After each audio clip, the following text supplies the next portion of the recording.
এ হলো জন্ম থেকে মৃত্যু পর্যন্ত এই সময়। কিছু মানুষ এটা বলে থাকেন যে এই যে নিঃশ্বাস নিচ্ছি এই হলো জীবন। আর প্রত্যেক ব্যক্তি, প্রত্যেক প্রাণী, তাদের নিঃশ্বাস নির্ধারিত থাকে, নির্দিষ্ট হয়ে থাকে।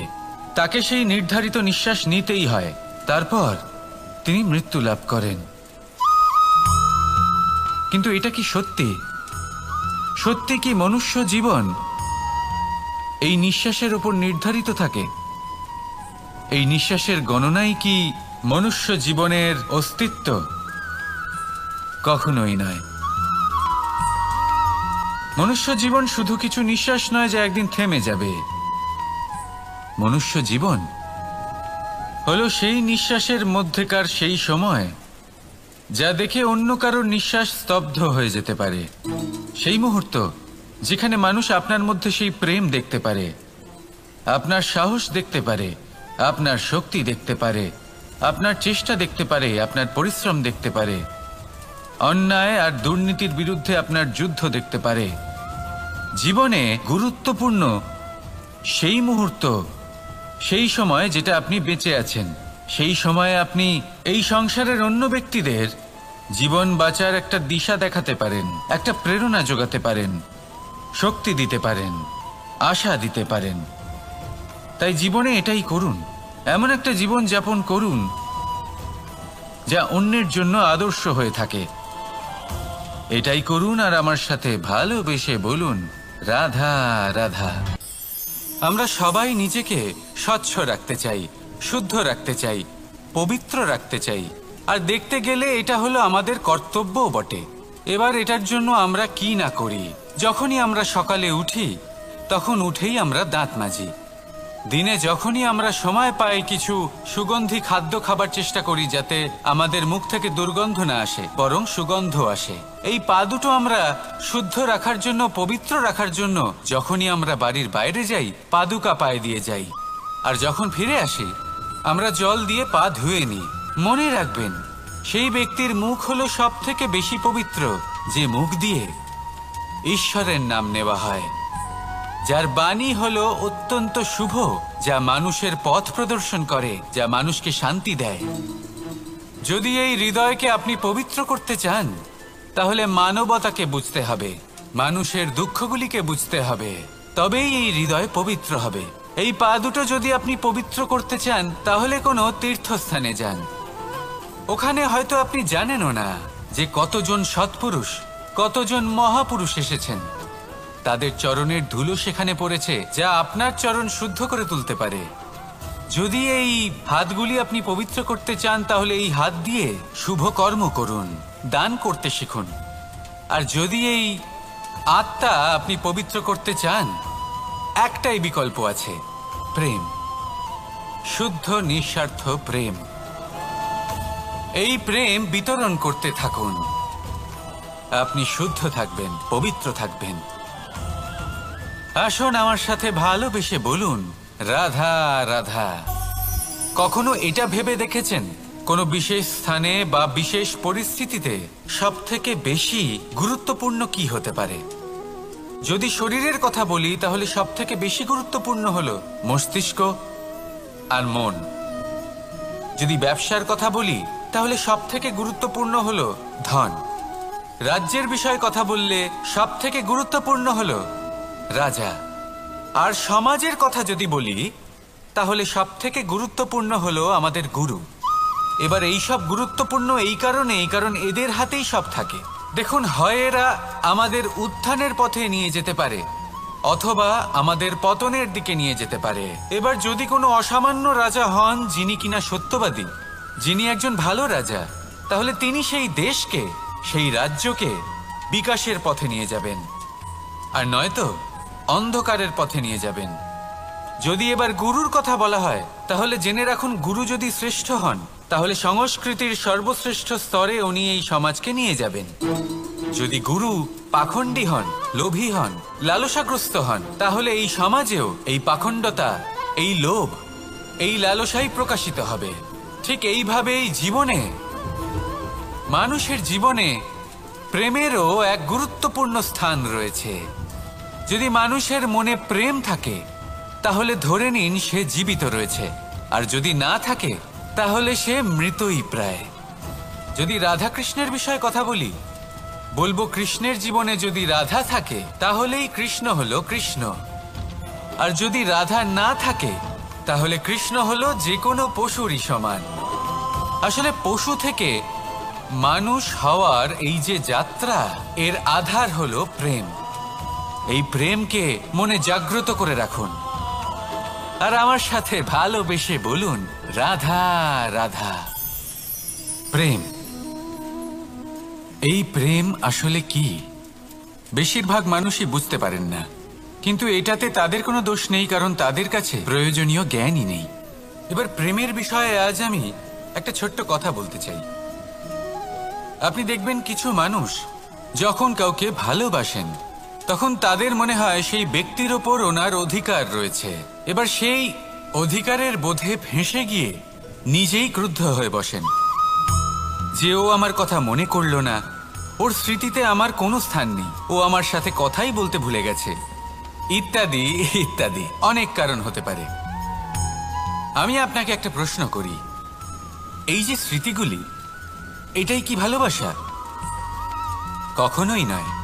প্রেম তো হলো সেই আবেগ, সেই বোধ যা এক সুগন্ধিত ফুলের মতো আপনার জীবনকে, আপনার মনকে আনন্দিত করবে, প্রসন্নতার দ্বারা ভরিয়ে তুলবে। প্রেম হলো সেই বোধ। তাই যদি আপনি প্রেমকে বুঝতে চান তাহলে প্রেমের ভাবনাকে বোঝার চেষ্টা করুন। প্রেমকে যদি যাপন করতে চান তাহলে আবেগের দ্বারা যাপন করুন, স্মৃতির দ্বারা নয়। স্মৃতির কি আছে? আজ আছে, পরবর্তীকালে নাও থাকতে পারে। সময়ের সাথে এই স্মৃতি ফিকে হয়ে যেতে পারে, কিন্তু এই আবেগ তা চিরকাল মনের মাঝে থেকে যায়। তাই আসুন আর আমার সাথে ভালোবেসে বলুন, রাধা রাধা। রাজ্য, শাসন, সাম্রাজ্য, সংস্থাপনা, এগুলিকে সফল কখন বলা যেতে পারে? কোনো কোনো বুদ্ধিজীবী বলেন তখন যখন চারিদিকে শান্তি থাকে, কারোর মনে কোনো প্রশ্ন থাকবে না, শঙ্কা থাকবে না। কিন্তু আমার মনে হয় এটা অনুচিত। কোনো রাজ্যের পক্ষে বা কোনো শাসনকালে সবথেকে বড় সংকট তখন আসে যখন সবথেকে বেশি যোগ্য ব্যক্তি বা সবথেকে বেশি বিদ্বান ব্যক্তিও শুধু মুখদর্শক হয়ে বসে থাকেন।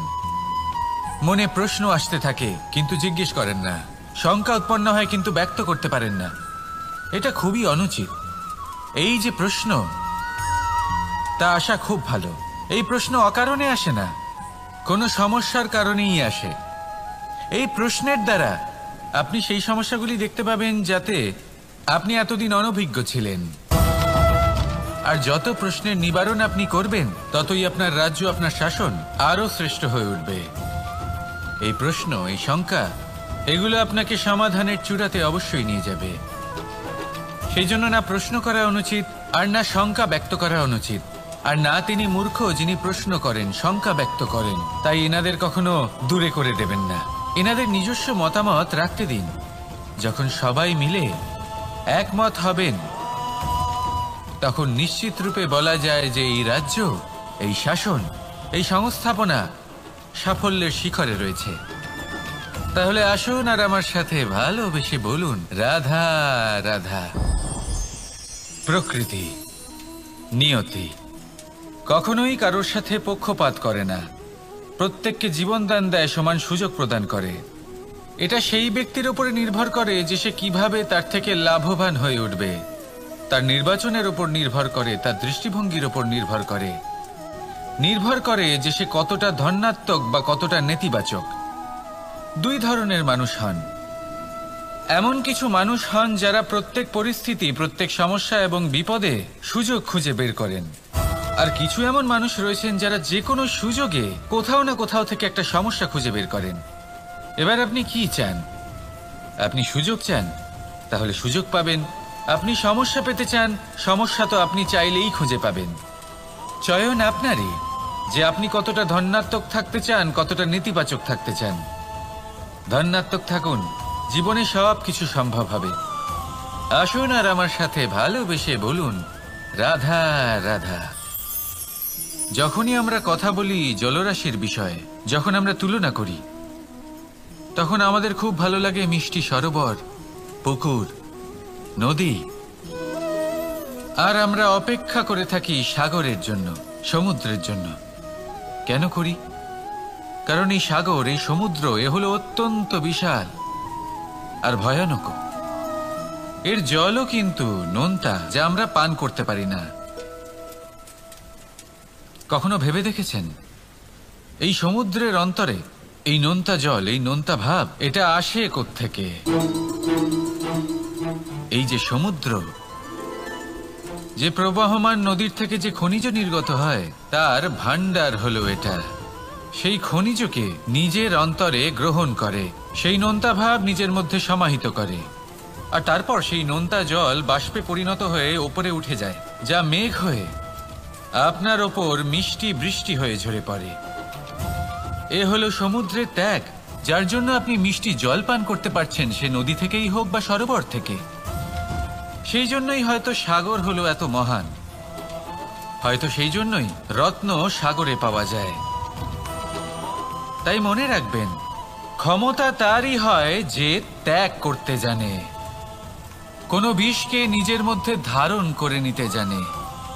তাহলে আপনিও এটাই করুন, এতটাই শক্তিশালী হয়ে উঠুন আর আমার সাথে ভালোবেসে বলুন রাধা রাধা। বৃষ্টির ফোঁটা কত ছোট, কিন্তু সাগর কত বড়, হিমখণ্ড কত ছোট, হিমালয় কত বড়। কত পার্থক্য আছে দেখুন, দশরথ পুত্র রাম আর শ্রীরাম। দেখুন, একটা ফোঁটা একসাথে মিলিত হয়ে তখন এই বিশাল সাগর তৈরি হয়। সকল হিমখণ্ড যখন একসাথে মিলিত হয় তখন এই বিশাল মহান হিমালয় গঠিত হয়। সেইভাবেই একটা ছোট্ট বনবাস দিয়ে শুরু হয়েছিল একটা যাত্রা, রাম থেকে শ্রীরাম হবার পথে, মর্যাদা পুরুষোত্তম হবার জন্য। কিন্তু এর থেকে আপনি কি শিখলেন? বিন্দু আসলে মহান নয়, মহান হলো সাগর। হিমখণ্ড মহান নয়, মহান হলো হিমালয়। অর্থাৎ কোনো মহান কাজ করার জন্য বা মহান হবার জন্য আপনাকে আরম্ভ করতে হবে ছোট থেকে।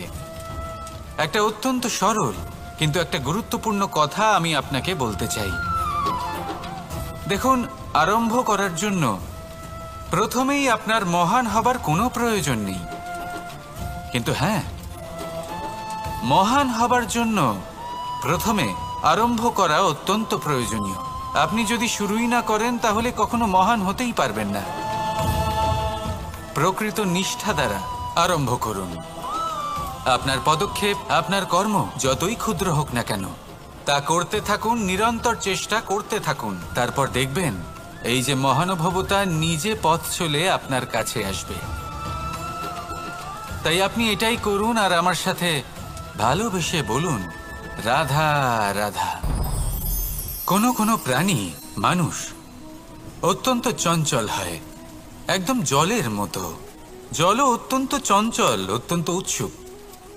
জল সবসময় উৎসুক হয়ে থাকে আকাশের কাছে যাবার জন্য। সেই জন্য সে নিজেকে জ্বালায়, বাষ্প হয় আর আকাশে পৌঁছে মেঘে সমাহিত হয়ে যায়। তারপর সেই জল উৎসাহিত হয়ে থাকে যে ও কবে বৃষ্টির ধারা হয়ে মাটিতে ঝরে পড়বে। প্রখর বায়ুর বেগ সহ্য করে, তারপর মাটিতে ঝরে পড়ে। এটা জল কিভাবে করতে পারে? তার উত্তর হলো এটাই যে জল যাত্রার উদ্দেশ্য আর মাহাত্ম্য বুঝতে পারে। আর সত্যি বলতে এই যাত্রা কিন্তু অত্যন্ত গুরুত্বপূর্ণ। দুর্ভাগ্যজনক বিষয় হলো এটাই যে মানুষ, তার নিজেরও একটা যাত্রা থাকে, কিন্তু সে তার মাহাত্ম্য, তার উদ্দেশ্য বুঝতেই পারে না। সে শুধু ব্যস্ত হয়ে থাকে লক্ষ্য প্রাপ্তির দিকে, কিন্তু জীবনের যে আসল সুখ রয়েছে তা এই যাত্রার মধ্যেই লুকিয়ে রয়েছে। সেই জন্য এই যাত্রা যাপন করতে শিখে নিন, এর আনন্দ উপভোগ করতে শিখে নিন। কারণ যে ব্যক্তি এই যাত্রায় আনন্দ নিতে শিখে যান, আনন্দ উপভোগ করতে শিখে যান, সে নিজের লক্ষ্যে নিশ্চিত রূপে পৌঁছে যান। তাই নিজের এই যাত্রার প্রত্যেক মুহূর্ত উপভোগ করতে থাকুন আর এই আনন্দ সহকারে বলুন, রাধা রাধা। কথোপকথন অত্যন্ত গুরুত্বপূর্ণ। এটা প্রত্যেক সম্পর্কের জন্য, বরং জীবনের জন্য অত্যন্ত গুরুত্বপূর্ণ। যদি কথোপকথন না হয় তাহলে আপনি অপর মানুষকে বুঝবেন কি করে, বা উনি আপনাকে বুঝবেন কি করে? এবার কথোপকথনের দুটি পদ্ধতি থাকে। প্রথম হলো আপনি সামনের মানুষের কথাটা বুঝতে চাইলেন। দ্বিতীয় পদ্ধতি, আপনি নিজের কথা সামনের মানুষকে বোঝাতে চাইলেন। বেশিরভাগ সময় এটা হয় যে এই কথোপকথন ঝগড়াতে পরিণত হয়। কেন এমন হয়? কারণ না আমরা নিজের কথা সামনের মানুষকে বোঝাতে পারি, না সামনের মানুষ আমাদের বুঝতে পারেন। এটা কেন হয়? কারণ আমরা সামনের মানুষের কথাটা শুনি, কিন্তু সেটা বোঝার চেষ্টা করি না, তাকে উত্তর দিতে চাই। জীবনে সামনের মানুষের কথা শুনুন তাকে বোঝার জন্য, দেখবেন সব ভালো হয়ে যাবে। কারণ যে কোনো প্রশ্নের উত্তর আর যে কোনো উত্তরের আরও একটা প্রশ্ন, এটা শুধুমাত্র ঝগড়া সৃষ্টি করে।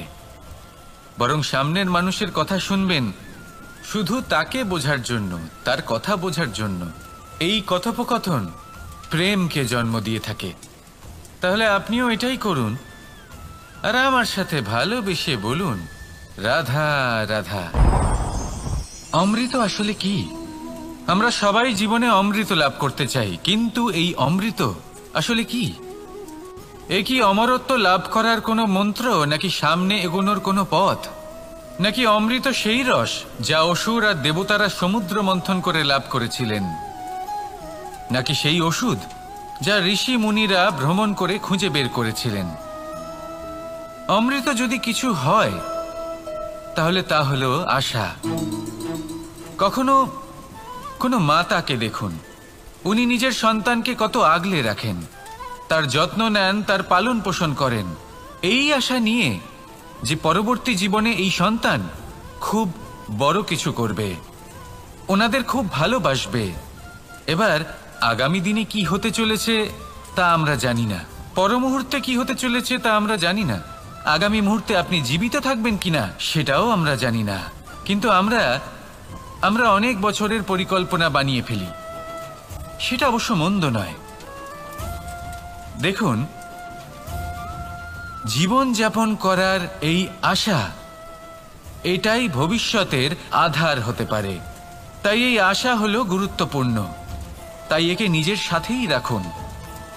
কথায় আছে যে যে ব্যক্তি নিরাশ হয়ে পড়েন, যার মধ্যে কোনো আশা বাকি থাকে না, তিনি হয়তো বেঁচে আছেন কিন্তু একটা মৃত জীবন যাপন করছেন। তাই এই আশার সঙ্গ কখনো ত্যাগ করবেন না, একে চিরকাল নিজের সাথেই রাখুন। জীবন আনন্দময় হয়ে উঠবে, আর এই হৃদয় তা ভালোবেসে বলবে, রাধা রাধা। মানুষের সবথেকে বড় শক্তি কি? তার বাহুবল, অর্জন করা ধন, নাকি তার পেছনে দাঁড়িয়ে থাকা তার সমর্থক বা প্রশংসকদের দল, নাকি ঈশ্বরের আশীর্বাদ? সেটা কি?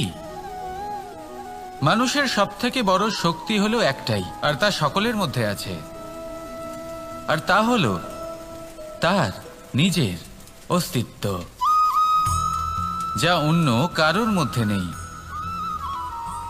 সংসারে অনেক লোক রয়েছেন, কিন্তু কেউ আপনার মতো নন। এটা হলো আপনার শক্তি, এ হলো আপনার নিজস্ব শক্তি। দুর্ভাগ্যবশত বেশিরভাগ মানুষ এটা বুঝতে পারেন না, নিজের শক্তিকে চিনতে পারেন না। কিন্তু যদি আপনি চিনতে পারেন, তাহলে আপনি নিজের অন্তরে অনুভব করবেন একটা অসীম শক্তির অস্তিত্ব। যে সাফল্যের পথে আপনি চলছেন, আপনি দেখবেন যে এই সাফল্যের দ্বার নিজে থেকেই খুলে গেছে। শুধু প্রয়োজন হলো নিজের এই শক্তিকে চিনে নেবার, নিজের এই বিশেষত্বকে বোঝার। কারণ এই যে আপনার বিশেষত্ব, এ কোনোদিনও আপনার থেকে দূরে চলে যাবে না, চিরকাল আপনার সাথে জড়িত থাকবে। যদি আমি বাহুবলের কথা বলি, সময়ের সাথে সেটা চলে যাবেই। যদি কথা বলি অর্জিত ধনের, তাহলে সময়ের সাথে সেটাও চলে যাবে। মিত্র, পরিবার, বন্ধু, আশীর্বাদ, এই সব কিছু আপনার থেকে দূরে চলে যেতে চলেছে, সেটা আপনিও জানেন। কিন্তু এই যে আপনার অস্তিত্ব, আপনার বিশেষ শক্তি যা শুধু আপনার সাথে আছে, তা চিরকাল আপনার সাথেই জুড়ে থাকবে।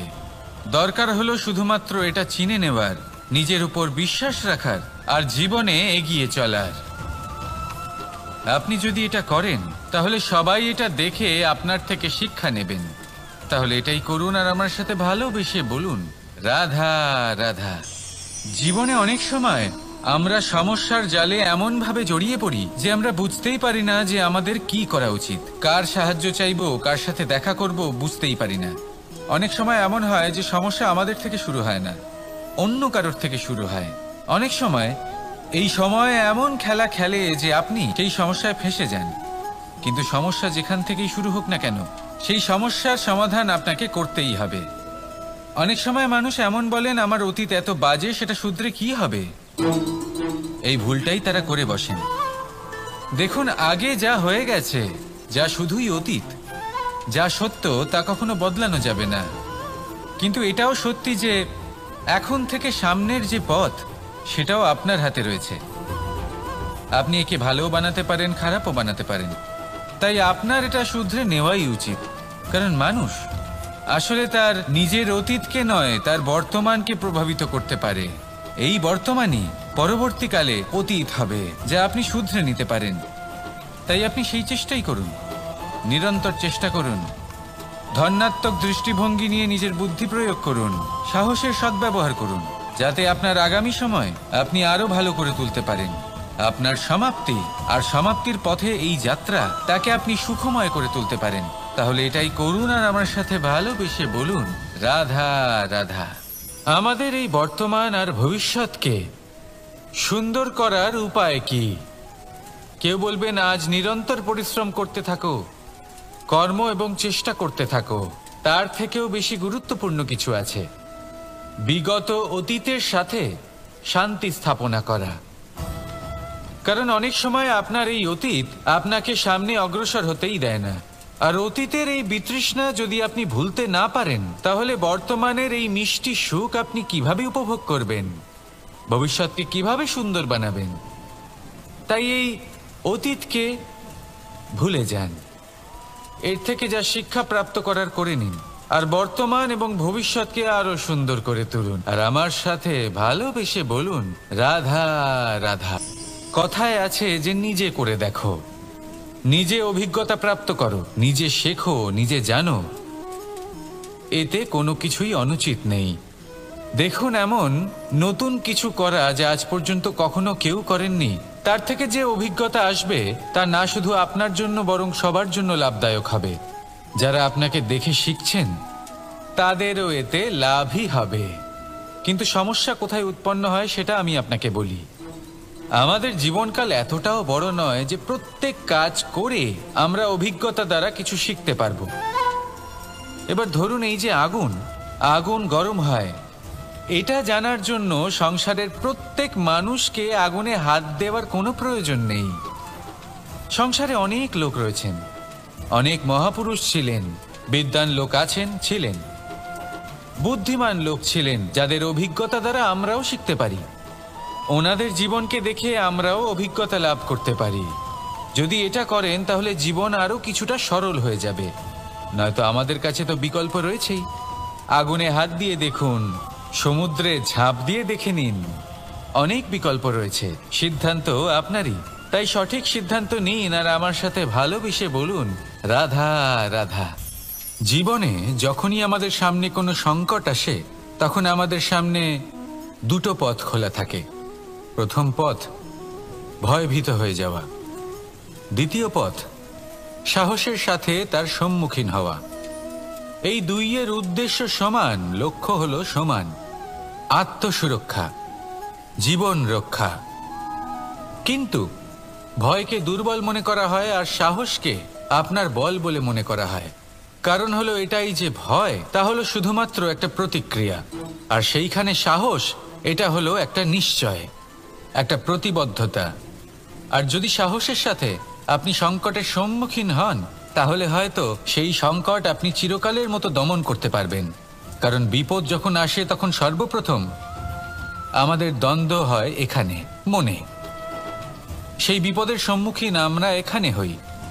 যদি এই হৃদয়কে, এই মনকে আপনি সাহসী করে তুলতে পারেন, তাহলে তাতে কখনো ভয় আসবে না। আর সেই বিপদের সম্মুখীন হওয়াও সরল হবে, জয়লাভ করাও সরল হবে। তাই নিশ্চিত রূপে সাহস হলো অধিক শ্রেষ্ঠ। জীবনে যখনই কোনো সংকট আসবে, তখনই সাহসের সাথে তার সম্মুখীন হন। আর আমার সাথে ভালোবেসে বলুন, রাধা রাধা। আমরা সকলে জীবনে ঈশ্বরের কাছে কিছু না কিছু প্রার্থনা করি, আর ঈশ্বর যখন আমাদের মনস্কামনা পূরণ করেন তখন আমরা প্রসন্ন হয়ে যাই। কিন্তু যখন ঈশ্বর আমাদের মনস্কামনা পূর্ণ করেন না, তখন আমরা ভাবি, সন্দেহ করি যে সত্যি ঈশ্বর আছেন। আপনাকে একটা কথা বলি, আপনি যদি ঈশ্বরের সম্মুখে নিজের ইচ্ছে বা মনস্কামনা রাখেন আর ঈশ্বর তা পূরণ করেন, তার অর্থ হলো ঈশ্বর এটা জানেন যে আপনার তার প্রয়োজন রয়েছে। কিন্তু যদি আপনি কামনা করেন আর তা পূর্ণ না হয়, তাহলে শুধু এটা মনে রাখবেন যে ঈশ্বর সেই সব দেখতে পান যা আপনি দেখতে পাচ্ছেন না। দ্বিতীয় কারণ হলো এটা, ঈশ্বর এটা খুব ভালো করে জানেন যে যে ইচ্ছে আপনি রাখছেন, সেই ইচ্ছে আপনি নিজের জোরে পূর্ণ করতে পারেন। তাই যদি আপনার ইচ্ছে ঈশ্বর পূর্ণ করেন, তাকে ধন্যবাদ জানান। আর যদি উনি আপনার ইচ্ছে পূর্ণ না করেন, তাহলে আরো ধন্যবাদ জানান। কারণ হয় উনি আপনার মঙ্গল চাইছেন, বা উনি আপনাকে ততটাই যোগ্য বলে মনে করছেন যে আপনি নিজেই নিজের ইচ্ছে, নিজের স্বপ্ন পূরণ করতে পারবেন। নিজের কর্ম করতে থাকুন, জীবনের সামনে এগোতে থাকুন, আর আমার সাথে ভালোবেসে বলুন, রাধা রাধা। একটা গাই আর একটা বাছুরের মধ্যে কেমন সম্পর্ক থাকে? একটা গাই নিজের বাছুরকে ডাকে, আর সেই বাছুর হাজার হাজার গাইয়ের মধ্যে থেকেও নিজের মাকে চিনতে পেরে যায়, আর নিজের মায়ের সাথে এসে জড়িয়ে পড়ে। আর কিছুটা ঠিক এরকমই সম্পর্ক হলো আপনার কর্ম এবং আপনার কর্মফলের মধ্যে। আপনি যেমন কর্ম করবেন, আপনার কর্ম আপনার কর্মফলকে ডাক দেবে, আর আপনার কর্মফল কোথাও না কোথাও থেকে আপনাকে খুঁজতে খুঁজতে এসে আপনার সাথে জড়িয়ে পড়বে। তাই উচিত এটাই হবে যে আপনি সৎকর্ম করুন। কারণ ঈশ্বর যদি আপনাকে আপনার ভুলের জন্য ক্ষমা করেও দেন, আপনার কর্ম কিন্তু করবে না। তাই যদি আপনি দুষ্কর্ম করতে চলেছেন, তাহলে আপনি প্রস্তুত থাকুন। আর যদি আপনি শুভ কর্ম করতে চলেছেন, তাহলেও আপনি প্রস্তুত থাকুন। আপনার কর্ম যেমন হবে তেমন ফল আপনার কাছে নিজে থেকেই চলে আসবে। আজ না হোক কাল, কাল না হোক অন্য কোনো সময়, অবশ্যই আসবে। আসুন আমার সাথে ভালোবেসে বলুন, রাধা রাধা।